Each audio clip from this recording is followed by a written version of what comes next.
दोस्तों, हमारा जीवन केवल एक ही चीज पर झूलता रहता है और वह है हमारी सांसें।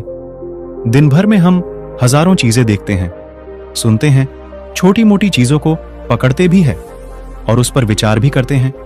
विचार भी ऐसे जो हमें चिंता में डाल देते हैं, दुविधा में डाल देते हैं, हमारे लिए समस्याएं खड़ी कर देते हैं। परंतु हम जो नहीं पकड़ पाते वह है हमारी सांसें। और इस पर न ध्यान देने का कारण यह है कि यह सांसें खुद ब खुद चल रही है। देखिए, हमें हमारी सांसों का एहसास तब होता है जब हम अंतिम क्षण में होते हैं। उस समय हमारी एक एक सांस कीमती हो जाती है, क्योंकि उस वक्त हमारी सांसें गिनती के रह जाती है और वह आखिरी सांस जो हम भीतर लेते हैं और उसके बाद उसे बाहर छोड़ते हैं, इसके बाद न तो कोई सांस आती है और न ही कोई सांस बाहर जाती है। इसलिए मनुष्य के जीवन में सांस का विज्ञान बहुत जरूरी है, बहुत खास है। सबसे पहले महात्मा बुद्ध ने इसके विज्ञान को समझा था। उसके बाद उन्होंने अपने सभी शिष्यों को इस विज्ञान के बारे में बताया था, उपदेश दिया था। इसी उपदेश को आज हम कहानी के माध्यम से आपको समझाएंगे। वीडियो को आखिरी तक देखना, कमेंट में नमोः बुद्धाय जरूर लिखना और वीडियो को लाइक जरूर करना। एक दिन की बात है, महात्मा बुद्ध और आनंद एक वृक्ष की छाया तले बैठे हुए थे। तभी आनंद बुद्ध से कहते हैं कि हे बुद्ध, आप हमेशा सांसों पर ध्यान देने के लिए कहते हैं, लेकिन सांसों पर इतना ध्यान देना जरूरी क्यों है? क्या सांसों के अलावा इस संसार में कुछ नहीं है जो हम देख रहे हैं, सुन रहे हैं? क्या हम उन पर ध्यान केंद्रित नहीं कर सकते? हमारे भीतर जो धड़कनें हैं, क्या हम उस पर ध्यान नहीं दे सकते? तब महात्मा बुद्ध आनंद के इस प्रश्न पर मुस्कुराते हुए उत्तर देते हुए कहते हैं कि भंते, ध्यान तो हम किसी भी चीज पर दे सकते हैं, लेकिन हर समय हर चीज उपलब्ध नहीं रहती है। वही दूसरी तरफ हमारी सांसें जो हमें जन्म से ही मिल जाती हैं और मृत्यु तक हमारे साथ ही रहती है। फिर चाहे हमारे जीवन में किसी भी प्रकार की परिस्थितियां क्यों न आन पड़े, चाहे कितनी भी दुविधा क्यों ना हो, कितनी पीड़ा, कितनी भी समस्या क्यों ना हो, हमारी सांसें हमारा साथ नहीं छोड़ती है। हर परिस्थिति में हमारे साथ रहती है। एक हमारी सांस ही तो है जो हमारे भीतर यानी कि हमारे अंतर्मन से जुड़ी होती है, और बाकी ऐसी कोई भी चीज नहीं जो हमारे अंतर्मन से जुड़ पाए। तब आनंद कहते हैं कि हे बुद्ध, आप कहते हैं कि हमारी सांसें हमारे अंतर्मन से जुड़ी हुई है, लेकिन वह किस प्रकार? तब बुद्ध उत्तर देते हुए आनंद से कहते हैं कि भंते, जब तुम क्रोधित होते हो तो तुम्हारी सांसें तेज चलने लगती है। वहीं जब तुम आनंद से परिपूर्ण होते हो तब तुम खुश महसूस करते हो। उस समय तुम्हारी सांसें मध्यम या फिर धीमी चल रही होती है और तुम्हारी सांसें पहले से ही शांत हो जाती है। जब तुम सोते हो तब तुम्हारी सांसें अलग प्रकार से चलती है और जब तुम जगते हो तब तुम्हारी सांसें अलग प्रकार से चलती है। इसी प्रकार से जब हमारा शरीर, हमारा अंतर्मन किसी प्रकार की भावना प्रकट करना चाहता है, तब हमारी सांसें अलग अलग प्रकार से चलती हैं और इन सब भावना के प्रकट होने से पहले ही हमारी सांसों में परिवर्तन देखने को मिल जाता है। हमारी सांसों से हमारे भीतर आने वाले उन विचारों के बारे में पहले ही पता चल जाता है, जिसे देखकर कोई साधारण सा मनुष्य भी जान जाता है कि आपके भीतर किस प्रकार की भावना चल रही है और किस तरह के विचार चल रहे हैं। इसीलिए मैं कह रहा हूं कि हमारी सांसें अंतर्मन से जुड़ी हुई है और इसे कोई साधारण सा मनुष्य भी देख और समझ सकता है। हमारी सांसें ही हमारे जीवन का आधार है। इस पर आनंद कहते हैं कि हे बुद्ध, आप कह रहे हैं कि हमारी सांसें ही हमारे जीवन का आधार है, लेकिन क्या आपने कभी इस तरह से देखने की कोशिश की कि यदि हम भोजन न करें, पानी न पिए, तो क्या हमारी मृत्यु नहीं हो जाएगी? क्या वह हमारे जीवन का आधार नहीं है? आनंद के इस प्रश्न पर महात्मा बुद्ध मुस्कुराने लगते हैं और कहते हैं, आनंद पानी के बिना जब अपने प्राण त्याग रहे होंगे तो जो तुम्हें सबसे आखिर में छोड़ेगी वह है तुम्हारी सांसें। वहीं पर जब भोजन के कारण तुम्हारी मृत्यु हो रही होगी तो सबसे आखिर में जो तुम्हें छोड़ेगी वह भी तुम्हारी सांसें ही होगी। इस दुनिया में मिला हुआ सब कुछ तुम्हारा पहले ही साथ छोड़ देगा, लेकिन आखिर तक जो तुम्हारे साथ चलती है और आखिर में जो तुम्हारा साथ छोड़ती है वह है तुम्हारी सांसें। हमारी सांसें हमारी हर भावना से जुड़ी हुई होती है और हम सब अपने जीवन में हर प्रकार की चीजों पर विचार करते हैं, हर प्रकार की चीजों को देखते हैं, समझते हैं, लेकिन कभी भी अपनी सांसों पर ध्यान केंद्रित नहीं करते और न ही उस पर विचार करते हैं और न ही उसे पकड़ने की कोशिश करते हैं। महात्मा बुद्ध आगे आनंद से कहते हैं कि आनंद जिस प्रकार हम सांसें ले रहे हैं, उसी प्रकार यह ब्रह्मांड भी सांसें ले रहा है। क्या तुमने कभी यह महसूस किया है कि जब रात्रि में तुम सोते समय अकेले होते हो, एकांत में होते हो और वहां पर दूसरा कोई और नहीं होता, तब सारा ध्यान तुम्हारा उस वक्त सांसों पर होता है। तब तुम उस वक्त अपनी सांसों की आवाज साफ सुन सकते हो। हाँ, यह बात अलग है कि तुमने अपनी सांसों की आवाज कई दफा सुनी होगी। जब तुम छोटे बच्चे रहे होंगे तब भी तुमने अपनी सांसों की आवाज जरूर सुनी होगी, क्योंकि हर बच्चा अपने बचपन में अपनी सांसों की आवाज जरूर सुनता है। जिस प्रकार तुम्हारी सांस है, तुम्हारी सांसों की आवाज है, ठीक उसी प्रकार की आवाज ब्रह्मांड में भी घुसती है। जब हम ध्यान में होते हैं तो चारों तरफ एक अजीब सा सन्नाटा होता है और हमें एक अजीब सी आवाज सुनाई देती है और यह आवाज बिल्कुल हमारी सांसों की तरह ही होती है। तब आनंद महात्मा बुद्ध से कहते हैं कि हे बुद्ध, आप कहते कि ध्यान में हम अपनी सांसों की आवाज को सुन सकते हैं और यह ब्रह्मांड भी सांस ले रहा है और इन सांसों की आवाज भी बिल्कुल हमारी सांसों की तरह ही है। लेकिन मैंने तो कभी ध्यान में यह महसूस नहीं किया और न ही मैंने कभी ध्यान में अपनी सांसों की आवाज को सुना है। इस पर महात्मा बुद्ध कहते हैं कि आनंद, तुम्हें और भी गहन ध्यान में उतरना होगा, तभी तुम अपनी सांसों की आवाज को सुन सकते हो।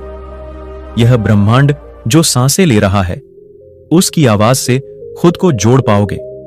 हम अपनी सांसों के जरिए ही इस ब्रह्मांड से जुड़ पाते हैं, पर इसके लिए तुम्हें और भी गहरे ध्यान में उतरना होगा। तभी तुम इन सांसों की आवाज को सुन सकते हो, इन्हें महसूस कर सकते हो। आगे आनंद बुद्ध से कहते हैं, हे बुद्ध, परंतु कई लोग मुझसे यह कहते रहते हैं कि अपनी सांसों पर ध्यान दे। मतलब क्या करे? सांसों पर ध्यान देने के लिए क्या किया जाता है? तब महात्मा बुद्ध इस प्रश्न का जवाब देते हुए कहते हैं कि आनंद, जब कोई अपनी सांसों पर ध्यान देता है तो उसका मतलब केवल सांसों पर ध्यान ही तो होता है। परंतु हम मनुष्य किसी भी चीज को कठिन रूप से लेते हैं। हम किसी भी चीज को सरलता से नहीं लेते, इसलिए हम सरल से सरल चीजों को कठिन बना देते हैं। क्या सांसों पर ध्यान देना इतना मुश्किल?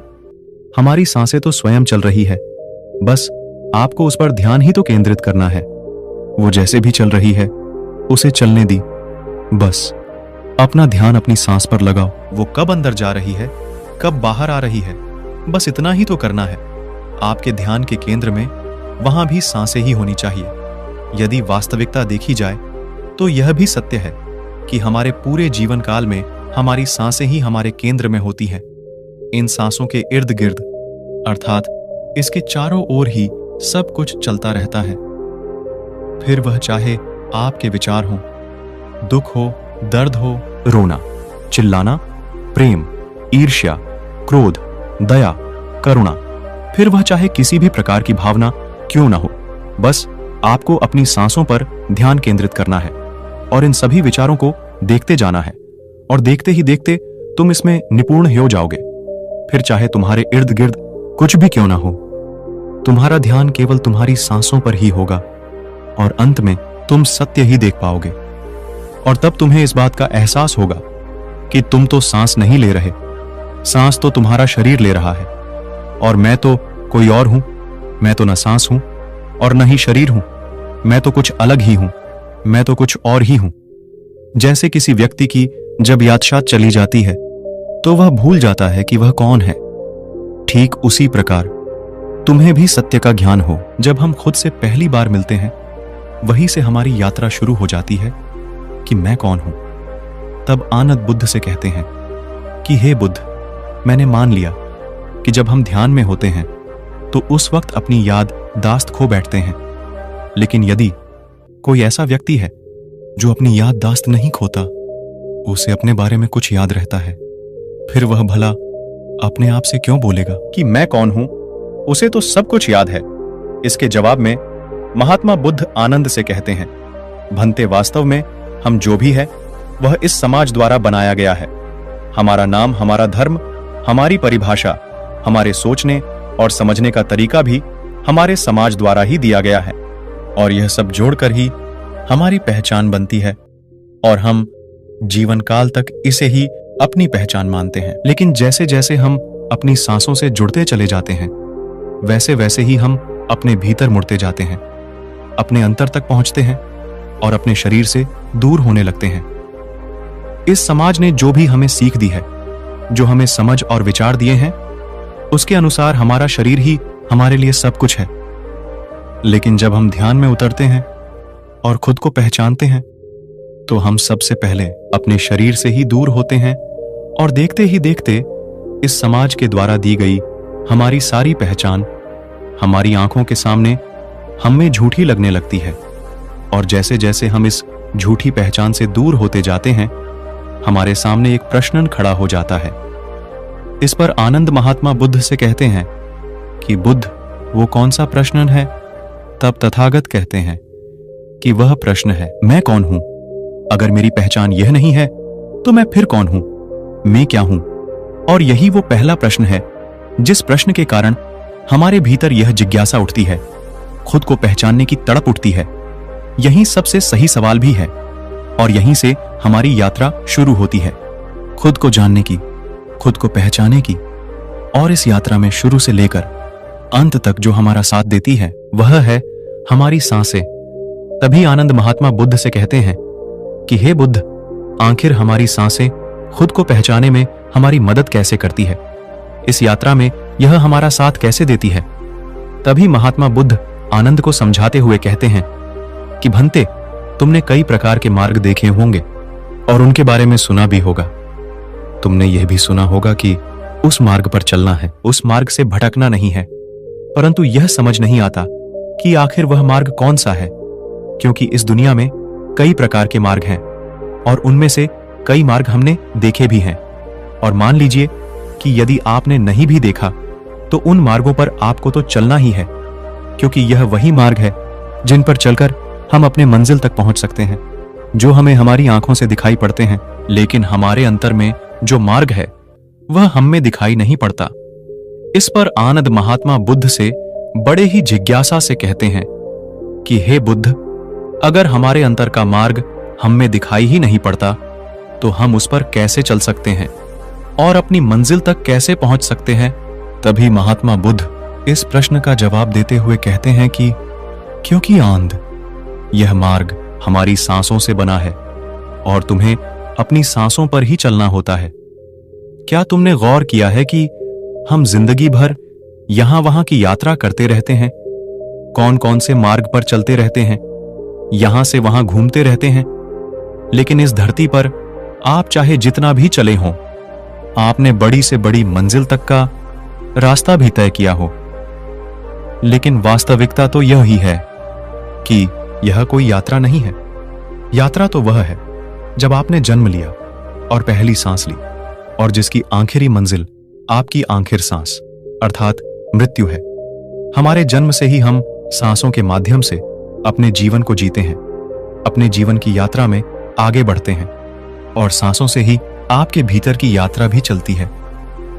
इसलिए यह जरूरी है कि तुम अपनी सांसों की अहमियत को समझो, क्योंकि वास्तविकता देखी जाए तो सांसें ही समय है, और समय सीमित है। और इस समय को व्यर्थ की चीजों में न लगाओ, व्यर्थ की चीजों में इसे बर्बाद मत करो, जो जरूरी है वह करो। मैं यह नहीं कहता है कि आप आध्यात्म के मार्ग पर ही चले, खुद की खोज करें।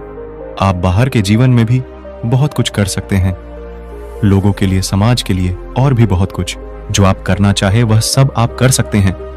किंतु यह सब वही कर सकता है जो पहले से ही भीतर की ओर जी रहा है, जो पहले से ही अपने सांसों की अहमियत को जानता है, अपने सांसों के मार्ग पर चल रहा है, जो खुद को जानता है। क्योंकि जो लोग बाहर का जीवन जी रहे हैं, जो लोग बाहर की दुनिया को देख रहे हैं, वह लोग तो हमेशा से ही दुविधा में है। उन्हें तो खुद पर ही शक होता है तो वैसे लोग भला अपनी मंजिल तक कैसे पहुंच सकते हैं? वह लोग सांसों के इस मार्ग को भला कैसे तय कर सकते हैं? उनका आधा से ज्यादा जीवन तो चिंता में ही डूब जाता है। वह लोग दूसरे के लिए भला क्या कर पाएंगे, समाज के लिए क्या कर पाएंगे? ऐसे लोग अपने पूरे जीवन काल में केवल भटकते ही रह जाते हैं और ऐसे लोग कभी अपनी मंजिल तक नहीं पहुंच पाते हैं। और जीवन के अंतिम समय में जब उनके पास सिर्फ गिनती की सांसें रह जाती है और तब उन्हें एहसास होता है कि उन्होंने तो कुछ किया ही नहीं, और तब उन्हें अपनी गलती का एहसास होता है, लेकिन तब तक समय उनके हाथों से निकल चुका होता है और तब उन्हें अपने जीने पर पछतावा होता है। और ऐसे लोग अपने अंतिम समय में रोते हैं, चिल्लाते हैं, बिलखते हैं कि काश उन्हें थोड़ा सा और समय मिल गया होता तो वह लोग दूसरे के लिए जरूर कुछ न कुछ करते, समाज के लिए अवश्य कुछ न कुछ करते। लेकिन वास्तविकता तो यह ही है कि अगर उन्हें कुछ समय और मिल जाता है तब भी वह कुछ नहीं करते, क्योंकि जब तक वह अपने भीतर की यात्रा में प्रवेश नहीं करेंगे, जब तक आप खुद को नहीं जानेंगे, तब तक आप दूसरे की मदद नहीं कर पाएंगे। आगे महात्मा बुद्ध आनंद से कहते हैं कि इसलिए आंध अपने सांसों की अहमियत को समझो, इस समय को यूं ही व्यर्थ न जाने दो। तुम्हारा जीवन बहुत ही कीमती है, इसलिए अपने जीवन की कीमत को समझो और इसका सही उपयोग करो। इतना कहकर महात्मा बुद्ध मौन हो गए और आनंद को भी यह पता चल चुका था कि सांसों का हमारे जीवन में क्या अहमियत है और किस प्रकार से यह हमें आंतरिक और बाहरी दुनिया से जोड़े रखती है, और किस प्रकार से अपनी सांसों का इस्तेमाल करके हर बड़े से बड़े लक्ष्यों को हासिल कर सकते हैं। दोस्तों, हमारे साथ भी कुछ ऐसा ही होता है। हम अपने पूरे जीवन काल में महंगी से महंगी चीजों के पीछे भागते रहते हैं, अपनी इच्छाओं की पूर्ति करना चाहते हैं, लेकिन हम अपनी सबसे कीमती चीज अर्थात अपनी सांसों के बारे में भूल ही जाते हैं, जो कि सबसे ज्यादा कीमती है। हमारी सांसें ही हमारा समय है और समय कभी नहीं रुकता और समय बहुत सीमित है। इस बात का एहसास आपको कब होगा? जिन लोगों को इस बात का एहसास है वह अपने जीवन में आंतरिक यात्रा कर रहे हैं, जीवन के बड़े से बड़े लक्ष्यों को हासिल कर रहे हैं। उन्होंने अपने जीवन में ऊंचाइयों को हासिल किया है और वह लगातार ऊंचाइयों को हासिल करते भी जा रहे हैं।